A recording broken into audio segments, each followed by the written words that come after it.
آج کل کے حالات میں کوئٹہ کے سارے پکنک پوائنٹ بند ہیں۔ اگر آپ بھی کوئٹہ میں رہتے ہو اور آپ کو پکنک پوائنٹ کا پتہ نہیں ہے تو اس ویڈیو میں آپ لوگوں کو ایک پکنک پوائنٹ ایکسپلور کرنے جا رہا ہوں۔ تو یہ ہے کوئٹہ کا سب سے خوبصورت اور سب سے ہڈن پکنک پوائنٹ۔ اس کا نام ہے کنجوغی اور یہ کوئٹہ سے باہر مسلم باغ کی سائڈ پر واقع ہے۔ کنجوغی میں شفاف پانی، فلی نیچر اور خوبصورت ویو دیکھنے کو ملیں گے۔ اور کنجوغی کا یہ بات ہے کہ یہاں پر کوئی بازار وغیرہ نہیں ہے۔ اگر آپ بھی چیزیں لینا چاہتے ہو تو یہاں پر ایک مسلم باغ کا بازار ہے اور دوسرا خانزی کا بازار ہے۔ آپ ضرورت کے سامان ان دونوں بازاروں سے آپ بآسانی لے سکتے ہو۔ باقی ایکسپلور میں ویڈیو میں کروں گا۔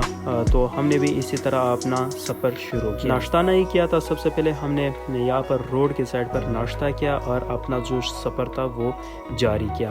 سب سے پہلے ہم جا رہے تھے کچلاک بازار۔ پکنک میں موسٹلی دو ٹائپ کے دوست ہوتے ہیں، ایک سنیپ چیٹ یوزر جو کہ اپنا سنیپ کسی بھی حالت میں نہیں چھوڑتا ہے، اور دوسرا ہے ڈرائیور جو اپنی گاڑی کا اتنا خیال رکھتا ہے کہ پیچھے بیٹھے ہوئے بندے بھی پریشان ہو جاتے ہیں۔ تو اسی طرح ہم نے بھی اپنا سفر جاری رکھا۔ سب سے پہلے ہم پہنچ گئے کچلاک بازار۔ یہاں پر ہم نے اپنی ضرورت کی چیزیں جتنے بھی تھے وہ سارے کمپلیٹ کیے اور اسی کے ساتھ ساتھ ریفریشمنٹ کے لیے کچھ کولڈ ڈرنک بھی لے لیے۔ اپنا جو سفر تھا وہ جاری رکھا اور اس خوبصورت پوائنٹ کو بھی انجوائے کرتے تھے۔ سنیپ چیٹ یوزر عزت خان کچھ گاڑی میں اس طرح بیٹھتا ہے۔ جاپان والے بھی حیران کہ ہم نے اس گاڑی کا سیٹ کیوں آگے کی طرف کیا ہے۔ چلو خیر، آگے جا کر ڈرائیونگ اسکول کو مد نظر میں رکھتے ہوئے فائنلی ہم پہنچ گئے زیارت کراس۔ یہاں پر دو راستے ہیں، ایک سیدھا جاتا ہے زیارت کی طرف اور دوسرا لیفٹ سائڈ پر جاتا ہے مسلم باغ اور کنجوغی کی سائڈ پر۔ راستے اور پکنک کو خوب انجوائے کرنے کے لیے اس طرح کے پوائنٹ پر رکنا بھی ضروری ہے۔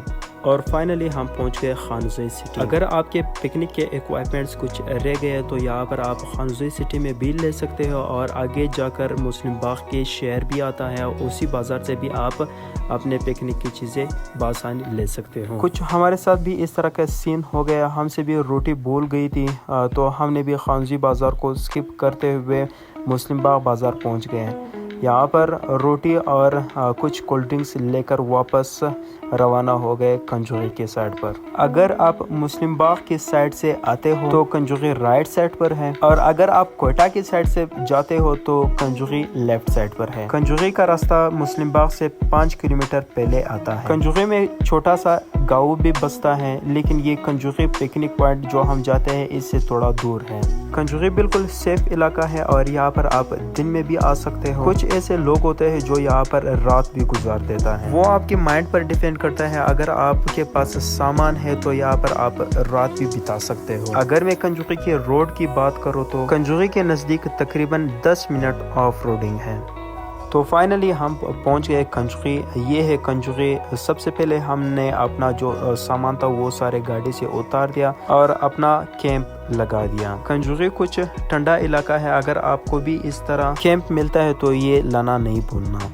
تو اسی طرح ہم نے بھی اپنا کام شروع کیا۔ سب سے پہلے کام ہم نے کڑھائی پر شروع کیا۔ تو کڑھائی کو بنانے کے لیے سب سے پہلے مرغی کا صاف ہونا ضروری ہے۔ مرغی کو صاف کیا، دیگ میں ڈال دیا اور اس کے بعد کڑھائی کا پروسیس شروع ہو گیا، اور اسی کے ساتھ ساتھ سلاد بننا بھی شروع کیا۔ اور اسی طرح سلاد بناتے بناتے فائنلی تھکاوٹ کو دور کرنے کے لیے 1 کپ چائے بھی بنتا ہے، اور اب تکے بننے کا پروسیس شروع ہو گیا۔ تو اس کے لیے سب سے پہلے گوشت، اس کے بعد مسالہ اور آخر میں تھوڑا سا تیل۔ ارینجمنٹ دینے کے بعد ٹکوں کا سخت کام کوئلہ کو آگ لگانا ہے۔ سخت کوششوں کے بعد فائنلی کوئلہ میں آگ لگنا شروع ہو گیا، اور اب ٹکوں کی باری آ گئی۔ سب سے پہلے اس کے اوپر ٹکے رکھ دیے۔ تو اگر آپ پکنک پر گئے اور آپ سے آئل برش رہ گیا ٹکوں پر آئل لگانے کے لیے تو آپ یہ بھی بنا سکتے ہو، یہ بیسٹ چوائس ہے اور یہ بہت ہی کام کی چیز ہے۔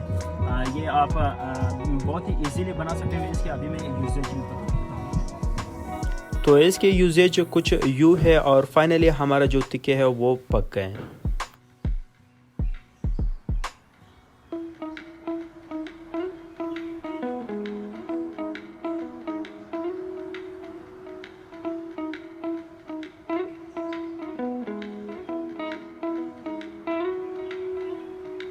اور فائنلی اب آخر کام جو رہ گیا وہ ہے فروٹ بنانا، اور ہمارا جو فروٹ تھا وہ بھی تیار ہو گیا۔ اب کڑھائی کے پکنے کے لیے کچھ ٹائم رہتا تھا، اور فائنلی ہمارا جو انتظار کی گھڑی تھی وہ ختم ہو گئی اور سب چیزیں تیار ہو گئے۔ دسترخوان بچھا دیا، کھانا شروع کیا، اور ہمارے دسترخوان کا ارینجمنٹ کچھ یوں تھا۔